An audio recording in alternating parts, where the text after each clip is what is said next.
ካራጨፍ እየሄድን ባህያን የምናስቀዳው በወር አንዴ ነው እዚህ ጋር የሚመጣል። አብዛኛውን ጊዜ የሚመጣው ሌሊት ነው። ሌሊት ነው የምንቀዳው 7 ሰዓት 8 ሰዓት ተነስተን ነው የምንቀዳው። He said, since I came back from my trip from Ethiopia, I can't push out of my mind the chronic water supply issue in Addis Ababa. I spent quite a bit of time talking to experts at several agencies during my stay.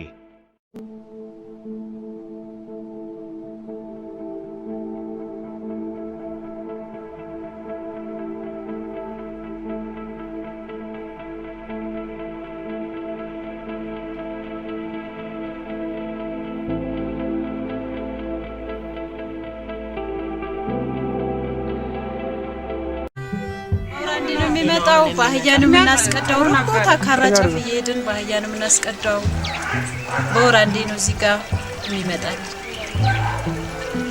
ውሃው ያው በሳምንት 15 ቀን ስለሚመጣ ውሃው መጀመሪያ ስንቀዳ ያው ድፍርስ ነው ያው ንጹህ ውሃ አታገኝም ለሚጠጣ የሚሆን አብዛኛውን ጊዜ የሚመጣው ሌሊት ነው የምንቀዳው 7 ሰዓት 8 ሰዓት ተነስተን ነው የምንቀዳው። Ethiopia is a relatively water-rich country. Its underground water reserves and the flow of its rivers, 80% of the flow of the Nile comes from its Ethiopian section, are enough to supply drinking water to its inhabitants. However, most of the population does not have access to safe and adequate water supply. One of the regions in Ethiopia that has been experiencing lack of safe and adequate water supply is Ethiopian capital, Addis Ababa. Residents in Addis Ababa have been suffering from acute shortage of water and are often hardest hit by disruptions. Recently, an Ethiopian-American water professional, Dr. Tyrasu Asifa, has brought up this issue and tweeted the following messages. He said, "Since I came back from my trip from Ethiopia, I can't push out of my mind the chronic water supply issue in Addis Ababa. I spent quite a bit of time talking to experts at several agencies during my stay. Everywhere I turned, things were getting worse. Every few years I go back to Addis, what I find is those who used to get water 24/7 are now getting cut 1 to 2 days. Current Addis Ababa water production, both surface water and groundwater, are estimated to be at 459,000 cubic meters per day.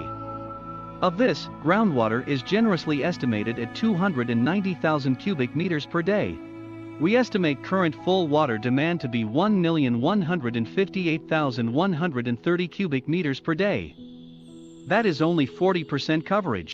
Addis population is growing at 4% recently, but using conservative estimate, in 10 years, the population of Addis can reach 7 million. Therefore, with the current water production and distribution approach, meeting today's water demand would be impossible. This current water shortage problem needs a big, bold move to the level we haven't seen before. There must be a once-in-a-generation, GERD-like, approach, with inter-basin water transfer, miles of water delivery. A once-in-a-generation project. Along with my colleagues here, in USA, and in Addis Ababa, we are working on big-picture policy paper. Hope someone can take this and make it happen. It is clear to me we need a grand project to tackle this. As noted above, Dr. Tyrasu is suggesting a big, bold move to the level we haven't seen before. There must be a once-in-a-generation, GERD-like, approach, with inter-basin water transfer, miles of water delivery. Now, what is inter-basin water transfer? How does it work? According to UN Climate Technology Center and Network, inter-basin water transfer is the moving of water from a watershed with a surplus, donor basin, to a watershed suffering from a shortage, recipient basin. The water is transferred primarily to alleviate water scarcity in the recipient basin, and travels long distances via complex pipeline and canal systems. Other reasons include recipient basin hydropower generation and the navigation route expansion. Here are 2 regions that have implemented inter-basin water transfer to tackle the problem of adequate water supply. The first video shows the Lesotho Highlands Water Project. It is a multi-phased project to provide water to the Gauteng region of South Africa, and to generate hydroelectricity for Lesotho. The second video shows North Fort Bend Water Authority's Loose Bayou Inter-Basin Transfer Project. The Lesotho Highlands Water Project is a multi-phased project, to provide water to the Gauteng region of South Africa, and to generate hydroelectricity for Lesotho. It was established by the 1986 treaty signed by the governments of the Kingdom of Lesotho and the Republic of South Africa. The project entails harnessing the waters of the Senk/Orange River in the Lesotho highlands, through the construction of a series of dams for the mutual benefit of the two countries.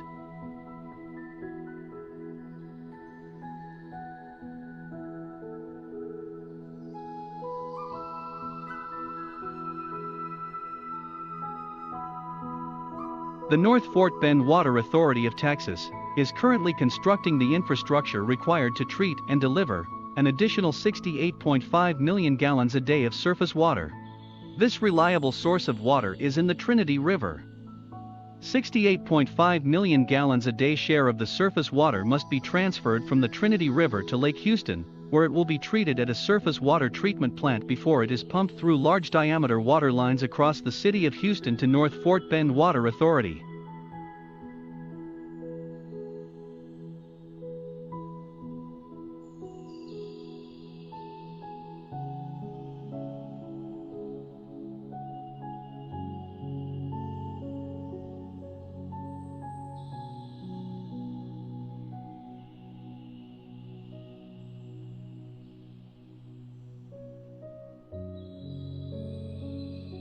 Population growth is increasing alarmingly in Addis Ababa.